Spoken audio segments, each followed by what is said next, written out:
Thank you for tuning in to School Mental Health, Beacons of Hope, where we gather diverse perspectives on creating inclusive school communities to support students. This podcast is brought to you by Erikas Lighthouse and hosted by me, Brandon Combs, Executive Director. Today's topic is Empowered Teens Changing the World. Our first guests today are Emma and Adele, co-CEOs and among 4 co-founders of the Dealing Deck. They are constantly challenging their own perception of mental health through connecting with local schools, organizations, professionals, and their own peers. And they unite their community to initiate change through the Dealing Deck and their involvement in Mental Health America North Shore Youth Advisory Board. Emma hopes to study business management next year at college, and Adele hopes to pursue advertising and film photography. Adele, Emma, thank you so much for joining me tonight. I really appreciate the opportunity to chat. Thank you so much for having us. We appreciate it.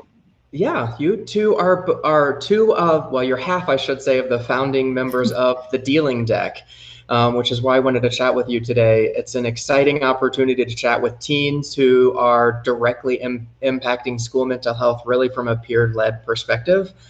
That's a huge part of what Erikas Lighthouse is all about. I know that you started your initiatives not necessarily from us or working with us, so it's great to see that there is some additional kind of interaction, engagement, and empowerment taking place, even outside of what you might consider kind of the more formal channel. So with that, I would love to open it up to you two. And Emma, if you'll start, I'd love to just learn a little bit more about you. Yeah, sure. So I'm 17. I'm a senior at Highland Park High School. I play lacrosse. I'm on the school business team, DECA.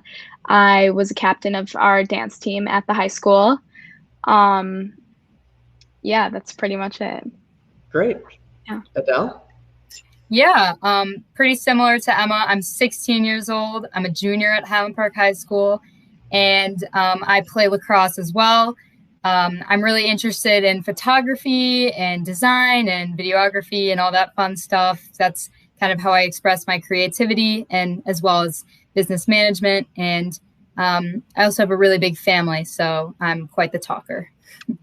Very nice, very nice. Well, I'm the baby in my family, so I've learned to talk loudly and over people to get the attention that I crave. So Exactly. So with that, I would love to kind of hear a little icebreaker question that we asked. So we're all about good mental health, and a big part of that is nutrition and healthy eating. So Emma, I'd love to learn, what is your favorite fruit?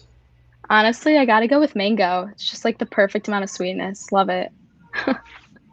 And Adele? Recently, it's been pomegranate, because pomegranate is in season. That's definitely my favorite fruit. Very nice, very nice. Both are delicious. Sorry, I live right next to a firehouse, so you might be able to hear the sirens going by. But big fan of mango, particularly if it's in a sushi roll. I'm not going to lie about that. So, so with that, I would love to kind of hear a little bit from your perspective on what is the Dealing Deck. Yeah, so physically, the Dealing Deck is a deck of 36 cards. We have 34 coping mechanisms. They're all unique and therapist approved. We also have one information card within each Dealing Deck, which just has a few resources, a few helplines, a few support groups that people can contact if they're going through a severe episode. And the deck is $12.99 per deck. And people have been able to purchase it through our Instagram. We also have a website up and running. We have a Facebook, and it's also been just mouth to mouth. Like people, we talk to people, our peers, our families, just all around our community. That's great. And there's 4 of you that are in this project together, correct? Yeah. Yes. So what was the impetus for kind of coming up with this concept? Well, yeah, so we were all taking an entrepreneurship class that our high school offered. And the course actually allows you to develop a real business. But I mean, truthfully, a lot of our peers who were taking that class, including us at the beginning, weren't really expecting to actually like create a business and follow through with the plan. So we did have an initial idea, concept that we carried out through half the year, and we weren't passionate about it at all. And it was getting very, it was a burden to continue all this development and all this work on this concept. So we all kind of agreed that we wanted to develop something that we were all passionate about and that could really make a difference and could make a change. So my sister, who's 18 years old and she's in college, is one of the various people that are close to me that I've seen battle mental illness, but something that's really unique about her experience and something that I really admire is that she's always been extremely outspoken about her experience. And she's a huge advocate for mental health. And I had always been so inspired by her bravery to speak up and spark that really difficult conversation. So I went right to her and asked her if she had ideas. And she suggested that we make a deck of cards with different coping mechanisms. And at first it kind of seemed too simple. It seemed, that has to exist. It's just a deck of cards with coping mechanisms. But as it, sat there with us, like I kind of brought it to the team, and it kind of sat there with us, and we all became more and more invested in it. And as we started researching, we realized there's nothing like this that exists, which is so funny because it seems so simple, but we found it to be so powerful, such a powerful idea because no one has ever thought to do something like that. Yeah, it's always the things that seem so obvious that are such brilliant ideas. And I think particularly even the opportunity with the name, I mean, the dealing deck is just a phenomenal name that just says exactly what it is. So thank you. So in regards to that, kind of how have you, you took this through from kind of the starting out at a class project to hearing this, being passionate about it, moving forward. I mean, what were some of the steps along the way? I mean, we'd love to learn a little bit more about, were you talking with therapists outside in the community about some of the coping mechanisms? How did you do the research for this? I'm just curious.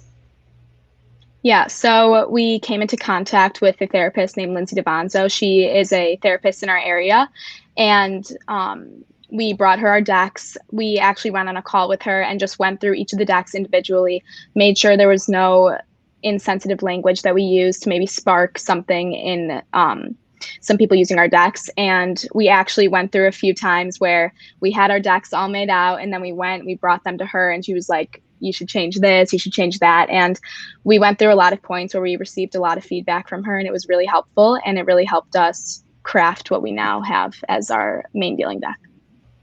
That's great. And this is, of course, this podcast is really specifically focused on this concept of school mental health and these diverse perspectives on how we can be creating more inclusive school communities. So in particular to the dealing deck, how has this been received within your school community? And have you seen it starting to kind of change the culture within that environment? Well, yeah, like you said, different perspectives are super important. So apart from that professional therapist, we did seek our peers' input. We went and sought out organizations' input. And just within our school and even our community, we saw quite a significant change in the perception of mental health. To spread awareness like that to our peers, first to our classmates. And we knew that this was a good idea the second that our classmates were so extremely supportive and inspired by our ideas. And we knew that this could go far because it's so much more meaningful and it's so much more powerful for it to be coming from us as teens and speaking to our peers as teens. And so, we kind of slowly started spreading our ideas, spreading our message, selling our cards in our school. And we had gotten feedback from people we didn't know that were Instagram DMing us or emailing us with, different things we could tweak and add that maybe an adult perspective wouldn't be able to catch or wouldn't be able to notice. So that was something really important too. And Emma, if you want to touch on some of the, involvements we've had outside of Highland Park, actually. Yeah, so we've actually been working directly with a program called Fusion. We're working on it's a school. We're working on presenting to the kids there, and we actually came into contact with the head of the school, and we sold decks directly to her, which was really awesome. It was really cool to see our involvement be noticed by someone as great as the head of the School of Fusion. And it's just great to see like all of the different identities in our community just coming together, and we get so many different perspectives of the people who use our decks. We have so many different age groups. We have parents buying it for their children, grandparents buying it for their children, and kids buying it for themselves. It's just really great to receive such great feedback. We also appreciate the criticism from people. We'd love to hear any type of feedback from any of our customers. No, that's great. I just can imagine you sitting in class someday and a student, in the front row in front of you pulls out the deck and starts reading it, and how good that has to feel inside, and okay, like it's making a difference for somebody. Yeah, exactly. That's great. So from the standpoint of kind of thinking about this in school environments as well, have there been other ideas or that you've heard from other people about ways to use this from a more school perspective within working with the student population to be creating these more inclusive classrooms, to be supporting these students and in their classroom setting better, and particularly now in this very bizarre school year that we are currently trying to get through? Yeah, of course. Yeah, there are a couple of different approaches that we have considered. There is the approach of making some new decks. We've had ideas of a quarantine deck, of a group deck, of, an adult deck, a table talk deck. There are tons of different ways that we could go with that. And in retrospect of really getting it out there to the schools, definitely a huge goal of ours would be to actually get it implemented in a school where there'd be a program where, every freshman gets a deck. That would be something that would be really meaningful to us. And it feels almost in reach because through a lot of the organizations we connect with, local organizations who are so amazing and so willing to help us and give us feedback, just like Erika's Lighthouse, which is so awesome. A lot of those, people who are working in those organizations are, school counselors or have at least worked with a lot of our peers our age and know that realm really well. And, we've been able to get involved in that school aspect of things through, different advisory boards and through those organizations and counselors. So that would be something really awesome to, get a concrete implementation of our cards and have that opportunity. Yeah, absolutely. I mean, offhand, I could even see there being exciting opportunity to partner between our own teen empowerment clubs that are really kind of doing a lot of this cultural change activity within a school environment, and a group like yours that can, is putting a deck directly into the hands of students or people that might be struggling. And particularly thinking about so many of our professional advisory board members, our social workers from around the country.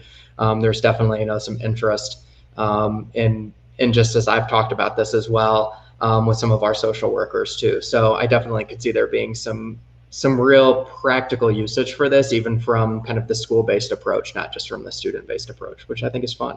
So outside of that, I mean, what does the future of Dealing Deck look like for you all? Or is this something that you want to continue on once you graduate from high school as well? Yeah, for sure. I mean, I know for me, I'm going to college next year, and that might make it a little bit more difficult to communicate with the team, but I'm really going to try my best to stay in touch. Obviously, me and Adele will for sure keep coming up with ideas, like keep implementing new things. And yeah, and I hope that with my new platform of making new friends wherever I go to school, that I can somehow introduce the Dealing Deck to them and people around them. And it'll be a whole new area for us to discover, which will be cool. Yeah, absolutely.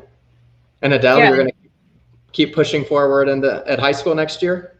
Yeah, for sure. I mean, adding on to what Emma said, it's important to consider that part of our customer segment is also including those college kids. It's not just our peers. It extends all the way to college graduates because we see those same issues in college students and in their college experience. So getting that perspective, especially with Emma being able to experience that firsthand and bring that back to our team, is super awesome. And yes, I'm definitely planning on, keep pushing forward, especially in this time, such an unpredictable time. I think that it's really important to be there for my community and really continue to spark that conversation and make that change. No, that's fantastic. Thank you both so much. Is there anything else that you would like to add or say in before we close off? just thank you so much for having us here. This was awesome. It was really great to talk to you. We will definitely stay in touch and kind of talk about some partnership opportunities as we move forward too. But best of luck to both of you. You're definitely part of our North Shore community. Even if Highland Park is not yet an Erikas Lighthouse school, we'll continue working on that and seeing what we can do from the school's perspective as well. But thank you both so much for joining me tonight, and I appreciate the opportunity. Our next guest is Erikas Lighthouse very own Alana Sherman, Director of Education. Alana has her master's in public health and supports school communities around the world through classroom programs and teen empowerment clubs. Alana, thank you so much for joining me today. I appreciate the opportunity to chat a little bit, particularly about Erikas Lighthouse specifics, teen empowerment activities and the work that we're doing within the space. But I have to tell you, I just got done talking to the teens from Highland Park that developed the dealing deck. Wow, what a great group. Yeah, that's awesome. When you showed that to us, I just thought it was really awesome and empowering to see like a group of teenagers taking this on and taking a leadership role in this. Yeah, I think it's an awesome project. And to just, put out some transparency here, you actually live in Highland Park right now. So they are some teens from your home community, which is, I think, particularly exciting to see what's going on in your area. Yeah, so I'm excited to possibly have the opportunity to work with them. That would be great. Yeah, we're definitely trying to push in that direction. So we'll see what kind of partnerships we can develop. But within the space, you also are overseeing our own teen empowerment initiatives within Erikas Lighthouse. I know we have done a tremendous amount of work over the past 18 months since you've been with us, really elevating that area and really refocusing our attention into that space. So I'd love to just kind of hear a little bit from you on what role do teens have in school culture change around mental health? I thank you for having me, by the way. They play, a huge role. They are the eyes and ears of the school. They are the ones going in and out every day with their friends, with their families. They have the pulse on what's going on in the world, and they really play a huge role in, mental health and what we need to do in the schools. I think a lot of adults sort of dismiss youth as bad decision makers, or they don't know what they're doing, or they haven't had enough experience to make change. But I think it's really the opposite. I think they're the ones we need to look to. And I think one of the great things about teens is that they are willing to take risks. Sometimes that's a good thing or a bad thing, but in a positive light, they're willing to take risks, and they're sort of open to all possibilities, even like crazy wild ones, because they haven't had the life experience, say, that I have. And I've had the experience of seeing consequences to some of my mistakes, but they haven't had all that. And that feeling of feeling invincible can be a benefit. So they're willing to try things and take on new leadership roles and take on projects and activities to really make a difference. And I think that's where a lot of adults may not be willing to go there, or they're thinking, I've tried that before, it doesn't work. Or no, the kids don't really know what they're doing, we're the decision makers. So I think teens really are the ones we need to look to. They're just I think our young people have such a positivity when they're approaching new opportunities or new areas. And I think in particular, this focus on mental health is one that they're hungry to have, that they're interested in being engaged with, that so many of them either personally or through contacts with other people have been impacted by. And so I think this opportunity to engage in these conversations and create these communities of support, this kind of inclusive culture within their school building is really amazing. And I think the teens that we have seen doing the work are fantastic. And I'm always heartened when I hear that a school has already had a club, but isn't necessarily familiar with what we're doing. So the ones that are just partnering with us, either as affiliate clubs or kind of becoming the teen empowerment clubs, that this work has already started and the base was already in place before we've even come along is exciting. Yeah. Right. And I think one of the, an example of that, one of the more exciting things we recently saw was we had, as you know, one of our newer teen clubs at a high school in Texas. This teen club, any of our teen clubs can start by students or by administrators or staff or educators. But this particular teen club was started by a student who was just passionate about mental health. And she felt like she had, experienced some mental health issues in her life and wanted a safe space for her and her friends and her peers to be able to feel included and safe talking about it, to break down that stigma. And she went ahead and started this club. She got support, of course, from staff in her school and educators in her school, but she went ahead and started this. And she ended up writing a blog post for us too, which, so not only is she taking this leadership role to start a club to change that culture in her school, and probably beyond in her community, but she then took the leadership role of writing a blog post for us. And I'm just looking down here because I want to make sure I get her quote right. She said, "Through this club, my classmates and I have found a safe space to express ourselves and help break down the stigma surrounding mental health." And I just, that's what we're doing. It just put a smile on my face, and I know on everyone else's face, because that's our goal. We want kids to feel safe, and how cool that she started this, that she did it on her own. Yeah, and she's getting more people involved, and it's something hopefully that will live beyond her outside of her time from high school. Oh yeah. And keep going, which I think is particularly impressive for that community. Yeah. I think one of the things that I also love about the work we do at Erikas Lighthouse, and it was in place certainly before either you or I were there, but we've really had the opportunity to double down on this concept, is not only talking about culture change in a theoretical standpoint and saying what you can do, but providing really practical tools and opportunities for people to be engaged in that. And I think that for me is taking us a step further than some other places where we're talking about things that could be done. So, but particularly within our teen clubs, we've had a number of them. They are peer-led opportunities that have been created by so many of our teen clubs, and you have worked on kind of modifying some of them. But can you share some of the examples of activities teens within our clubs or affiliate clubs can actually participate and engage in?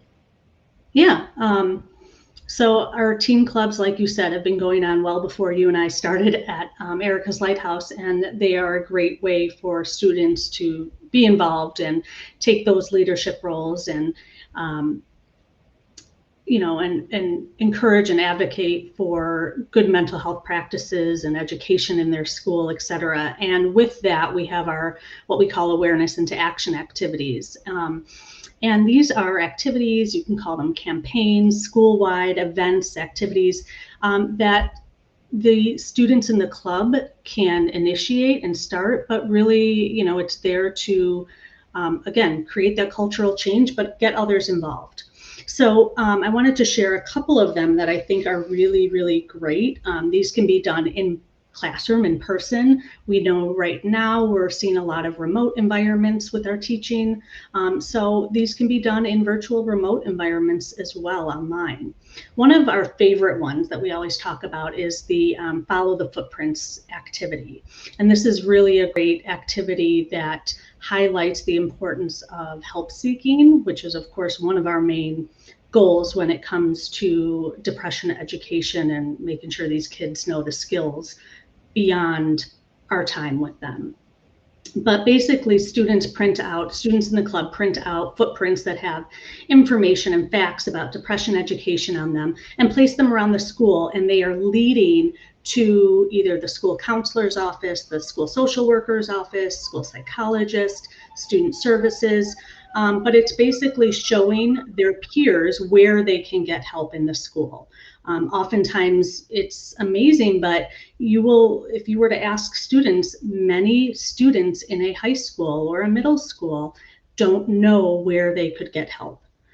So we want to make sure, and that's not the only place they can get help. There's many other trusted adults as well, but this is reminding them that help exists and showing them where. And it can be fun, it can be cute. If you do it around, say, like St. Patrick's Day, you could have a pot of gold. When you get there, you're following the footprints, and but you can do it that way. We also have our Beacon of Hope signs, another way to identify trusted adults in the school. So we encourage the club to work with the school staff and promote being a trusted adult. And that doesn't mean you're a clinician or a therapist. It means you're a trusted adult. It means you're someone that a student can come to and say, hey, I need to talk, or hey, I think something's going on. And you can talk, but you can also bring them to the professional. So Beacon of Hopes are basically lighthouses, like our Beacon of Hope for Adolescent Depression, our one of our taglines. And these are signs that can be printed and put in the school window, in the classroom window or door. And it just shows students, I'm a beacon of hope. We've even seen it in email taglines. That was something really cool from a teacher. They put it on their email signature. And it can be done in virtual classrooms as well. And the last one I just want to highlight is one that I think is really important in advocacy, awareness into action activity. We know advocacy is one of the 8 National Health Education Standards. It's also a soft skill that is needed well beyond today, communication skills, empathy, all of those things, especially like SEL is highlighting. Advocacy is something we want students to be able to self-advocate. And so some of our clubs, like you mentioned, they may not be also, the school may not also be including the Erikas Lighthouse classroom programs, for example, or they may want to include family education or something like that. So we can have the club work together to advocate for depression education. And that's a skill that they can then learn and take on. They'll take that on really the rest of their life. Yeah, and I think that's one of the things that you have done that I think is really exciting and fun. And I think great for school communities to keep in mind when we're talking about school mental health is that so many of these awareness into action activities are now integrated between different cross populations, where students can talk to the school administrators, or students can talk to parents to educate parents, or classroom educators can use those awareness into action activities as a way to kind of make their educational programming within their classroom even more robust, or double down on the messaging. And so I think these idea where these can be so flexible or adaptable between the different populations is, I think, a really key piece as we start talking about kind of this broader cultural change within school communities, because cultural change really is communication. It's the ability to listening to one another and recognizing what is needed within a building to be sure that people are feeling supportive, included, and part of that larger and broader school community that we're talking about. Yeah, and I'm glad you highlighted that these are flexible, these are adaptable. This is not a one size fits all. Schools try their own things and then they let us know it worked and we say, great, can we share it with others? But every school is different, every audience is different, every community is different. So we really want our teens and our clubs to say, hey, this works, but really find their own voice in that activity and say, you know what, let's tweak this a little, this will work better for us.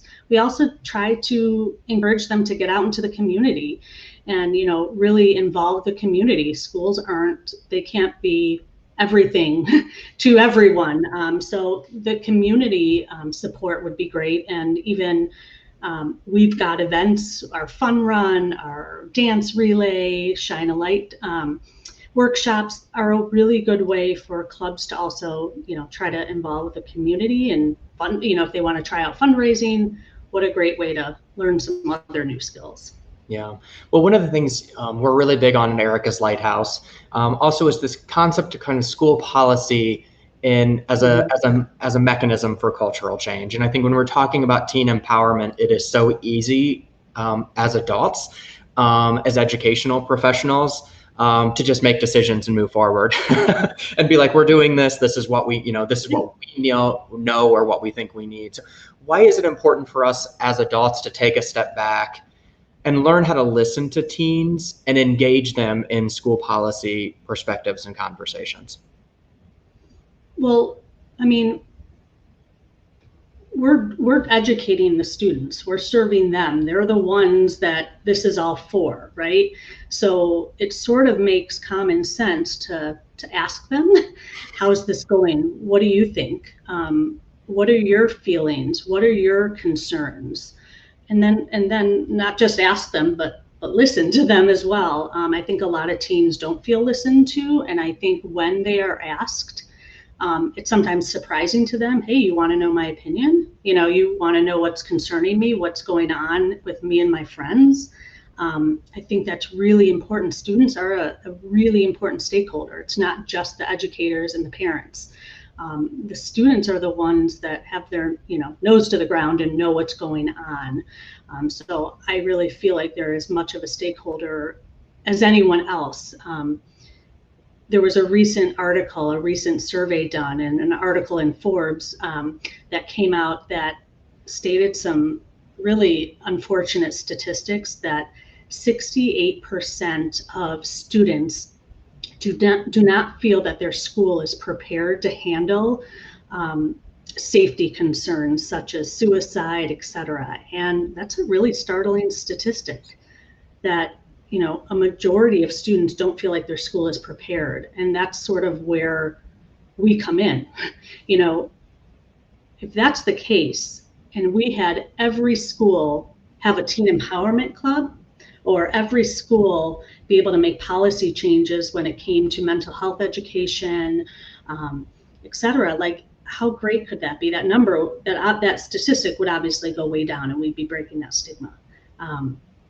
But there's a lot of work to be done, and there's a lot from the adults. I think one of the things that I when we talk about this with school communities or with educators is this piece, we're not telling school communities they have to do all of this, but they have to start a conversation.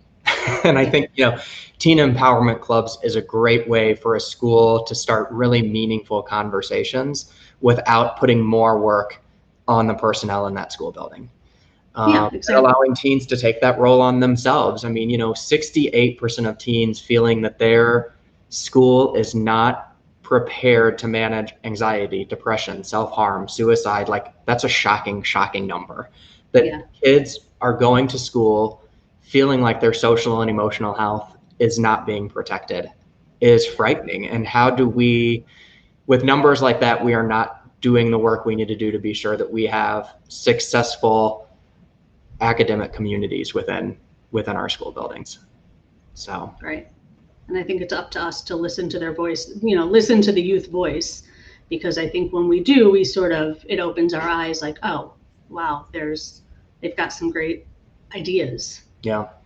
And the other statistic we know, of course, is 70% of teens contemplating suicide talk to a peer about it. Mm-hmm. They need to be educated. They can support one another. They can kind of really go back to who they need to talk to be sure that there is support in place when these issues come up. So we definitely have our work cut out for us, Alana. Unfortunately, in this situation, it's not always positive conversations, but we do know within school communities, educators are stepping up to the plate. We know teens are interested in having these conversations and are willing to take on a leadership role if schools are willing to do them. And we know we have work to do with parents as well that want to be informed and want to know what's happening within their schools. So I think the only thing I would end this at before I give you any last words, Alana, is, we're here to help school communities. We have resources for all of those populations, including educators from a professional development standpoint. So I really hope people tune in and choose to utilize the resources that can be available to them to really make their school a more inclusive, supportive environment. Yeah, and we are here to work with them, and as much as there's a lot of work to be done, there's a lot of great work being done also. Absolutely. Thank you so much for joining me today, Alana. I appreciate you taking the time. And we will get back into the office soon, hopefully. Yeah, hopefully, right? Okay. Have a great one. You too. Bye. Bye-bye. Thank you for joining us today. Please like, share, and subscribe to this podcast. For more information about Erikas Lighthouse, please visit erikaslighthouse.org. If you have any ideas, suggestions for future topics, or are looking for more information about our programs, please contact me at brandon@erikaslighthouse.org. Have a great day.